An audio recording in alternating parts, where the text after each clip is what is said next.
अब बिहार का चुनाव आएगा तो बिहार आएंगे, लिट्टी खाएंगे, मधुबनी पेंटिंग देखेंगे, छठी मैया को याद करेंगे, जानकी मैया को याद करेंगे।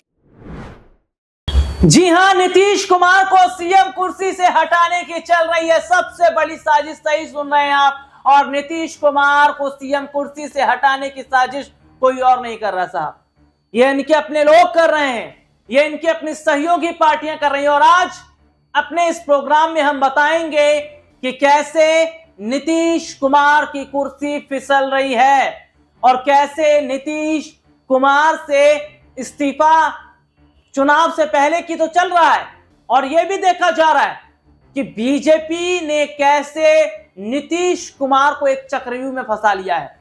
और आज मैं अपने दर्शकों को यह भी बताऊंगा कि क्या अब तेजस्वी यादव की तरफ बढ़ने जा रहे हैं नीतीश कुमार। तो नमस्कार, मैं हूं राहुल शर्मा और आप देखना शुरू कर चुके हैं हमारा आज का खास प्रोग्राम। और आज के इस प्रोग्राम में हम बात कर रहे हैं बिहार की सियासत की। बिहार की सियासी स्थिति में इन दिनों बहुत बड़ा बदलाव देखने को मिल रहा है और बिहार की सियासत लगातार करवट भी बदल रही है, उतार चढ़ाव हो रहा है। लेकिन ऐसे में मैं अपने दर्शकों को यह बता दूं कि क्या बीजेपी नहीं चाहती है कि नीतीश कुमार को सीएम कुर्सी दी जाए? क्या बीजेपी नहीं चाह रही है कि अगर एनडीए की सरकार बने तो नीतीश को मुख्यमंत्री बनाया जाए? और आखिरकार क्यों?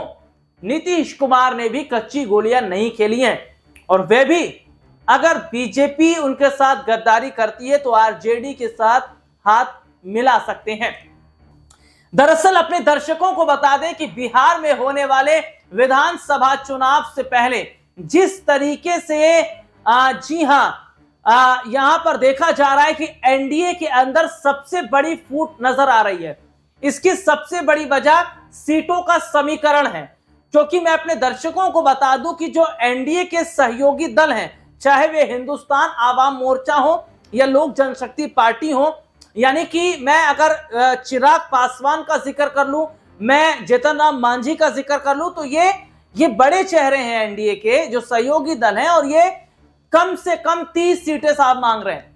और बीजेपी ने अभी हामी नहीं भरी है कि वे इन्हें 30 सीटें देगी कि नहीं देगी। लेकिन ऐसे में यह जरूर देखा जा रहा है कि तेजस्वी यादव ने बिहार के विधानसभा चुनाव को जीतने के लिए पूरी ताकत लगा दी है, और वे लगातार एक के बाद एक, जी हां, नीतीश पर निशाने साध रहे हैं। क्या कह रहे हैं सुन। केंद्र में 11 साल से प्रधानमंत्री नरेंद्र मोदी जी हैं, 20 साल से मुख्यमंत्री नीतीश कुमार जी हैं। साक्षरता के मामले में बिहार सबसे पीछे है।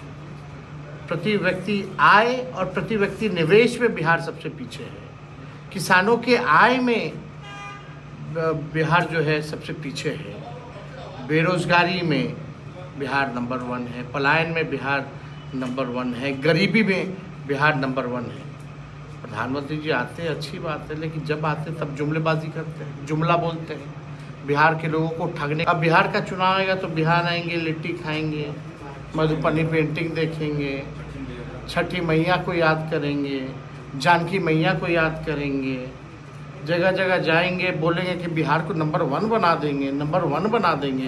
20 साल से आप राज्य में हैं, अब तक बिहार सबसे फिसड्डी राज्यों में आ रहा है। अपना विशेष पैकेज दिया आपने आरंभ में, क्या आपने रंगना मैदान में आपने कहा था कि कितना 1.25 लाख करोड़ का पैकेज देंगे, क्या हुआ उस पैकेज?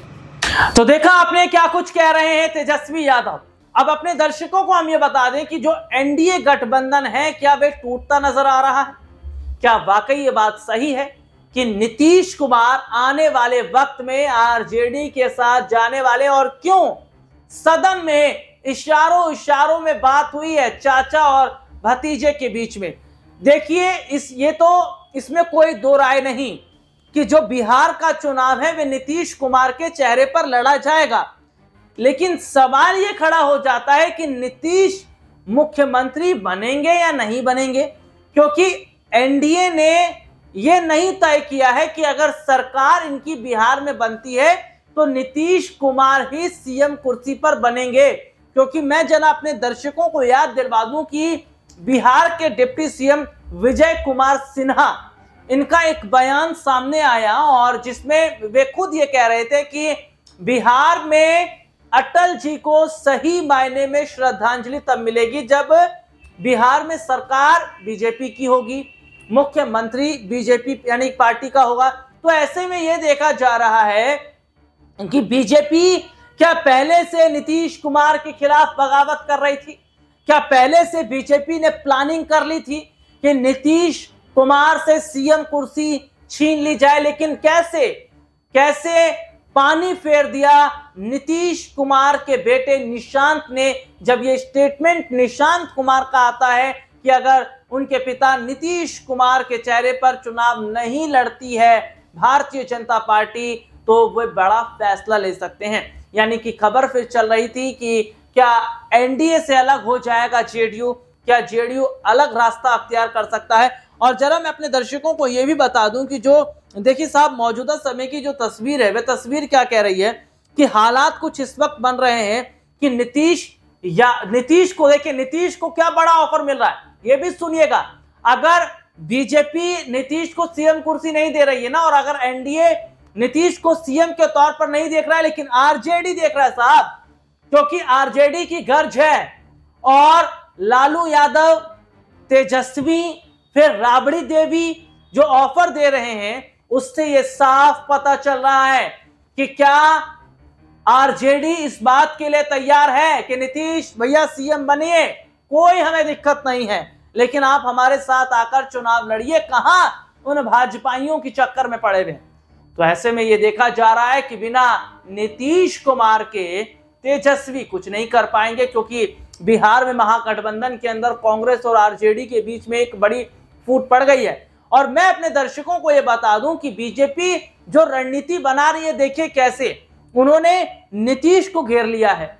दरअसल प्रशांत किशोर जो बीजेपी की बी टीम कहे जा रहे हैं, और प्रशांत किशोर वे नीतीश का खेल बिगाड़ रहे हैं। कैसे?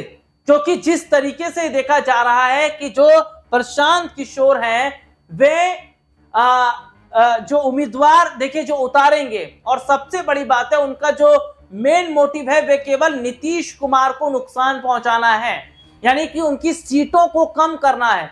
क्योंकि जब मैं अपने दर्शकों को बताऊं कि चिराग पासवान का जिक्र कर लूं कि चिराग पासवान ने कुछ वक्त पहले ऐसे किया था बिहार के विधानसभा चुनाव में। चिराग पासवान ने कैसे एनडीए से खुद को अलग किया, और उन्होंने जब चुनाव लड़ा तो चुनाव लड़ने के बाद में उन्होंने नुकसान किसी और को नहीं नीतीश को पहुंचाया। और यही ट्रिक अब क्या कर रही है बीजेपी, यहां पर वे कर रही है प्रशांत किशोर के सारे नीतीश का खेल बिगाड़ने की।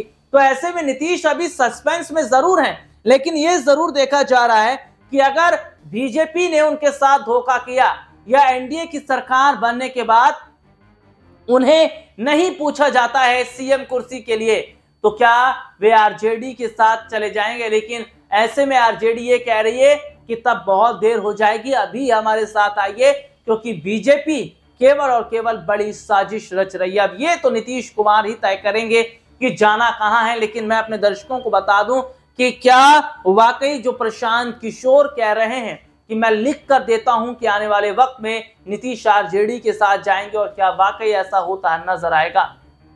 आज के लिए इतना ही, आपसे फिर दोबारा मुलाकात होगी, तब तक के लिए इजाजत दीजिए।